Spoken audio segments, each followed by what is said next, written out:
Now let's get on to another one of my most anticipated movies of the year, which was Glass. I was really, really excited for Glass. Like, you know, I I love Unbreakable. If you guys have not seen Unbreakable, you really should. It's so good. It's fantastic. I love, love, love Unbreakable. And I thought Split was great as well. Um, I probably right now wouldn't say it's in my top 10 movies of 2017. I probably would have replaced that with Star Wars The Last Jedi. Don't hate me for that. But I thought Split was great. I thought it was fantastic. Love Split. Love it, love it, love it, love it, love it.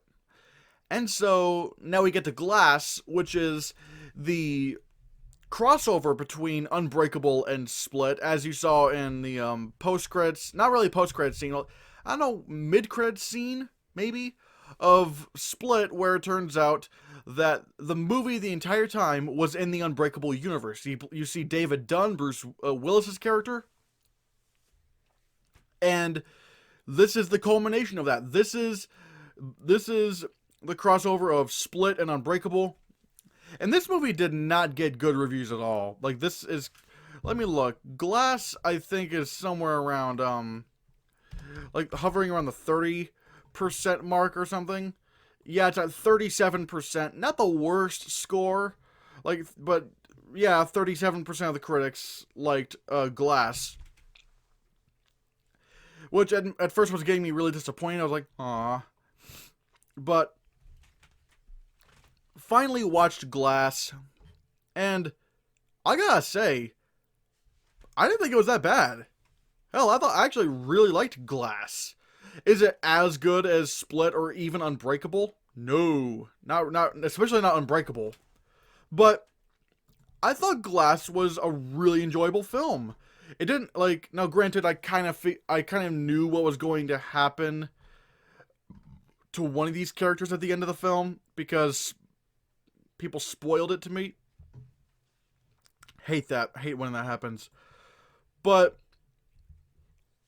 if I were to have watched this without knowing it, at first I would be like, wait, what? Why? But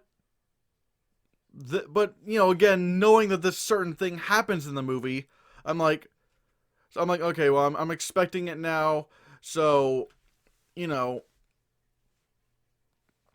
I'm just go watch it.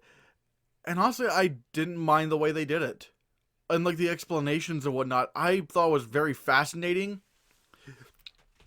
Let me talk about the performances. All the performances across the board are really good, especially James McAvoy. Look, I still think he should have gotten an Oscar nomination for Best Actor for Split. I mean, that dude, like, James McAvoy played like 9 characters in that film. Well, technically they're all the same body, but, you know, different personalities. I thought he should have been nominated for an Oscar for that film. But now we get to Glass, and we see even more of that. And while I don't think he's a lead in this movie, I think he's more of a supporting character.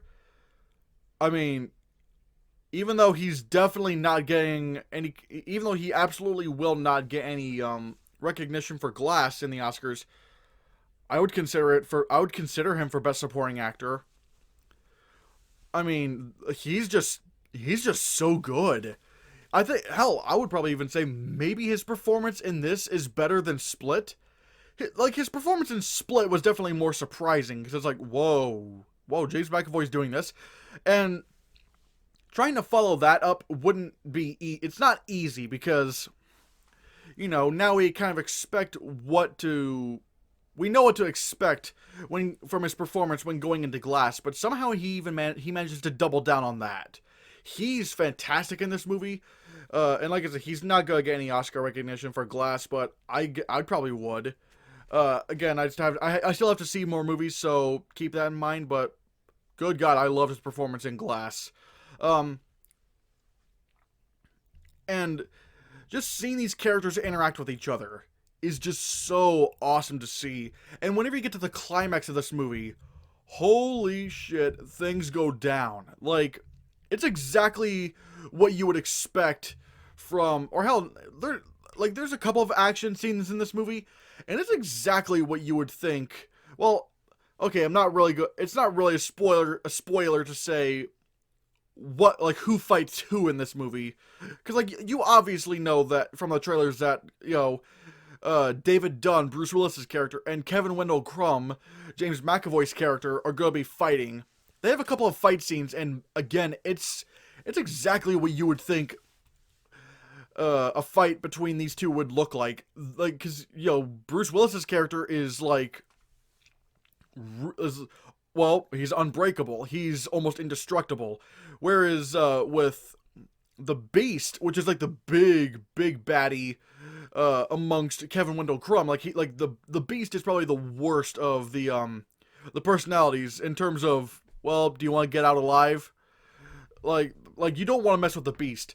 The Beast and David Dunn fighting is like, oh my god, it's like one of those nerd moments where it's like, eee! It's just so awesome to see these characters duke it out finally.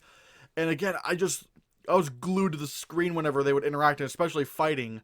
But like I said, this movie, the ending of this movie is very, like, if you don't know the ending of this movie, it would be very shocking, because it's like, wait, they just did all this?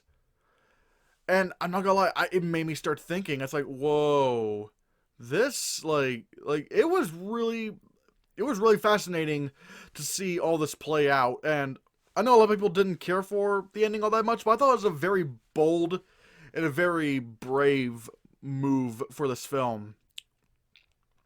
Now I have really only one main issue with this movie, and it's that sometimes whenever comic book superhero stuff needs to be explained, there's like these geeky, nerdy comic book guys explaining what superheroes and supervillains do and whatnot.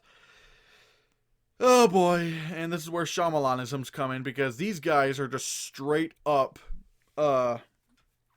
Big Bang Theory levels of nerd stereotypes.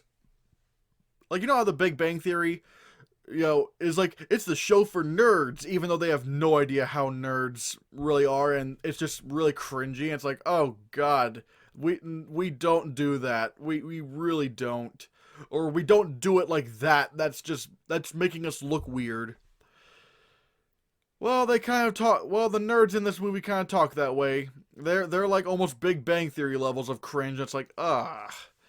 But luckily, they are very few and far between. They are very much not the majority of this film. And so I am glad to know that. But other than those things, I really enjoy Glass. I think this is maybe one of the more underrated movies of the year. I still think my number one most underrated movie of the year is still The Lion King. But regardless, I mean, I really liked Glass. Again, it's not as good as Split. It's not nearly as good as Unbreakable. But, I don't feel like movies need to be held up to such a high standard in order for them to be good. I'm not saying that's why people dislike the movie. No, people have their reasons, of course. But in my eyes, I did not, again, aside from the Big Bang Theory characters, I thought this was a very enjoyable film. I thought this was really good. And if you have HBO, hey, check it out. It's on HBO, unless you're watching this like 2 years in the future, which, yeah, it's probably not on HBO right now, so there you go.